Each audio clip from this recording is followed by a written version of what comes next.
Major port જાહેર થયાના 60 વર્ષ પૂર્ણ કરતી દીનદયાળ પોર્ટ ઓથોરિટી કંડલા દ્વારા દબદબાભેર ઉજવણી કરાઈ હતી। આ પ્રસંગે પોર્ટના પ્રશાસનિક ભવનને કોર્પોરેટ લુક દેવામાં આવી લોકાર્પણ કરવામાં આવ્યું હતું। આ કાર્યક્રમમાં અંદાજે 4.5 કરોડના ખર્ચે પ્રશાસનિક ભવનના નિર્માણ કાર્યનું લોકાર્પણ રિબિન કાપીને chairman S K. Mehta, deputy chairman Nandish Shukla સહિતના આગેવાનોની ઉપસ્થિતિમાં કરાયું હતું। આ પ્રસંગે પ્રથમ નાગરિક તેજસ શેઠ, ચેમ્બર प्रमुख महेश पूज, Mahesh Tirthani, तेजाभाई कानगड़, GST commissioner Anand Kumar, custom commissioner Rao वगैरह उपस्थित रहा था।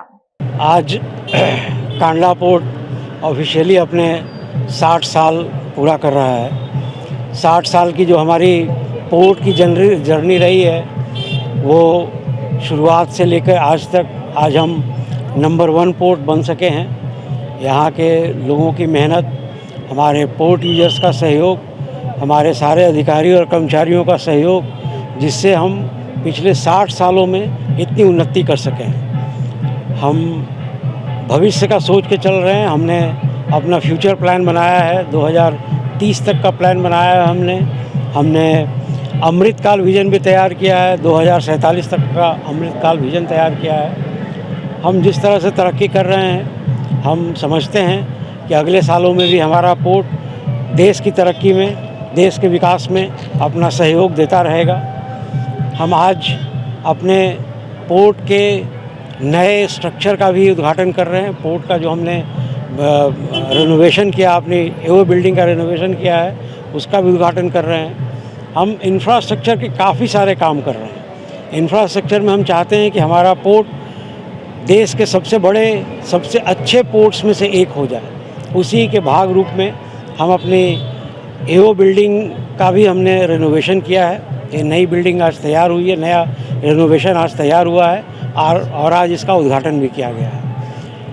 हम अपने 60 साल के इस अवसर पर अपने सारे अधिकारियों, कर्मचारियों, सारे पोर्ट यूजर्स को, जिनका साथ सहयोग और सहकार रहा है, उन सभी को धन्यवाद देना चाहते हैं और खूब खूब शुभकामनाएं देना चाहते हैं। ऐसा है कि पोर्ट का बिजनेस एक ऐसा बिजनेस है जिसको हम हमेशा नहीं कह सकते कि हमारा पोर्ट बहुत ट्रैफिक हमेशा आता ही रहेगा। उसी हिसाब से जैसे गए साल में क्या हुआ था कि गए साल में हमने तकरीबन 9 मिलियन टन सिर्फ एग्रीकल्चर प्रोड्यूस किया था।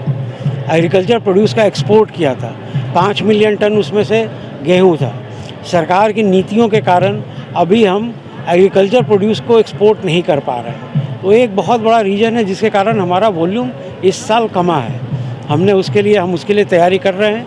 एग्रीकल्चर प्रोड्यूस को कैसे बढ़ावा देना है, हमारे पोर्ट से कैसे हमको कांडला पोर्ट को एग्रीकल्चर प्रोड्यूस का गेटवे बनाना है, उसके लिए हमारी तैयारी चल रही है।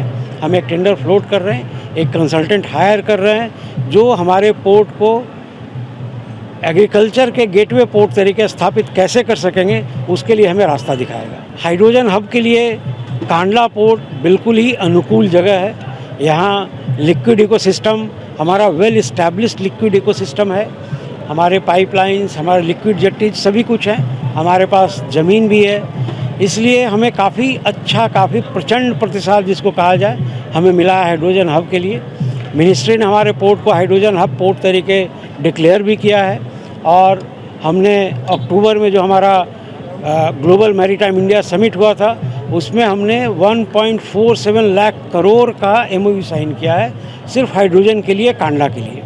उसमें हमने प्रगति की है। हम लैंड का ऑक्शन कर रहे हैं। लैंड ऑक्शन में भी हमें काफ़ी अच्छा प्रतिसाद मिल रहा है और काफ़ी हम होपफुल हैं कि जो 1.47 लाख करोड़ का जो इन्वेस्टमेंट का MOU हुआ है वो सारा मूर्तवंत होगा, वो सारा यहाँ आएगा।